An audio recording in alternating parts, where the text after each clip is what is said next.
how lovely to have you again for our bedtime story tonight. How have you been? Do you know, it's been really chilly here, which we love because we go outside and blow bubbles and see if we can make them freeze on the grass. What about you? Do you know, the thing is, when it gets cold outside, and especially when it gets a bit darker, I tend to find it a bit tricky that I can't always be with all the people that I love. Sometimes that's because I can't see my mummy or my daddy. Sometimes I just miss my friends. And sometimes because it's cold and it's dark, it's just a little bit harder, isn't it?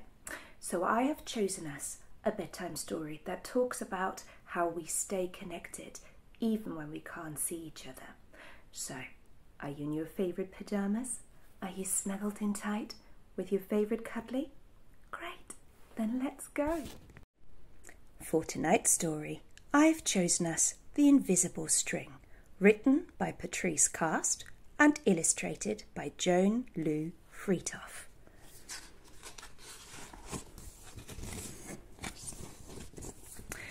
Liza and Jeremy, the twins, were asleep one calm and quiet night.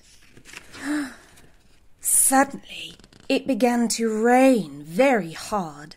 Thunder rumbled until it got so loud that it woke them up. "Mummy, Mummy!" they cried out as they ran to her.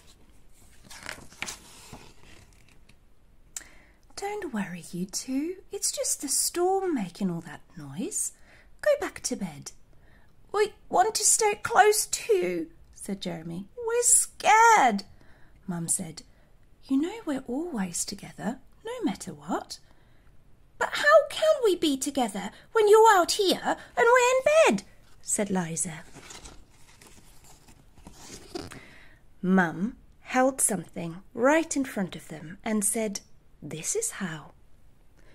Rubbing their sleepy eyes, the twins came closer to see what Mum was holding. I was about your age when my mummy first told me about the invisible string. "I don't see a string," said Jeremy. "You don't need to see the invisible string. People who love each other are always connected by a very special string made of love." "But if you can't see it, how do you know it's there?" asked Liza.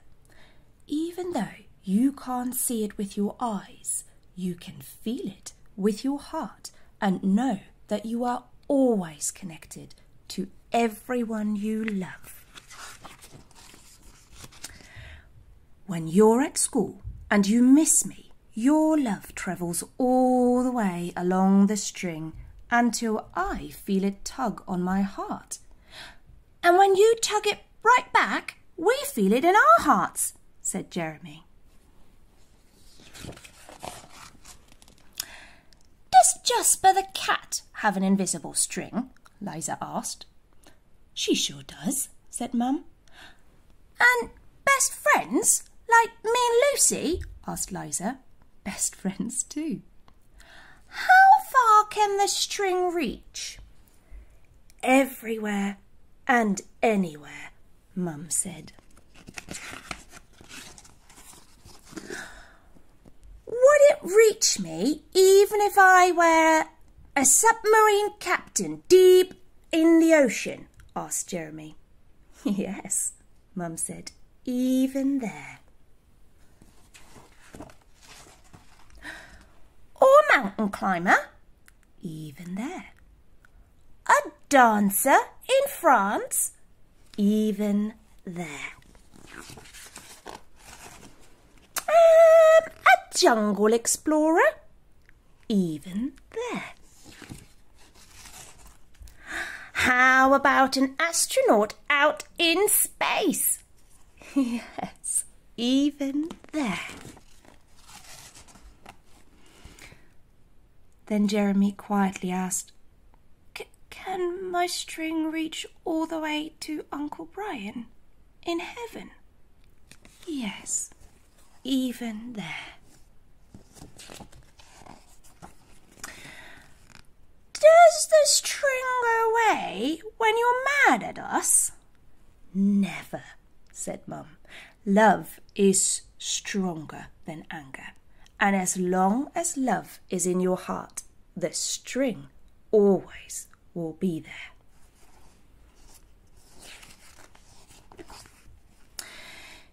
Even when you get older and can't agree about things like what movies to see or what game to play in the back seat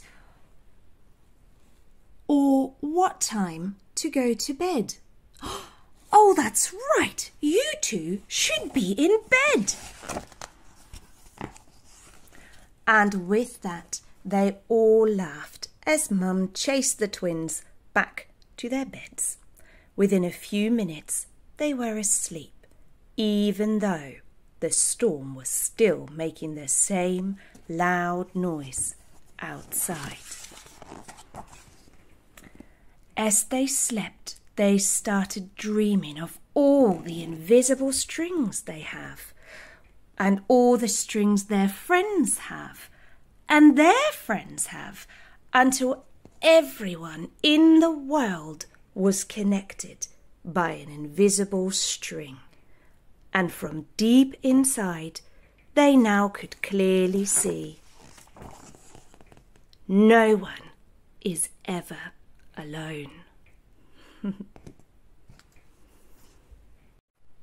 I love that story, don't you? Isn't it wonderful to know that we're always connected, whether you're at school, at preschool, at nursery, if you're away from your mum or from your dad, or if there's someone that you would love to see but can't right now, but you know that they still love you and that you can love them even if they're not right with you right here, right now. That will be my favourite thought for tonight. So as you snuggle yourselves in tight, close your eyes, think of the happiest thing you can, and then tomorrow is going to be a wonderful new day. See you next time. Night, night.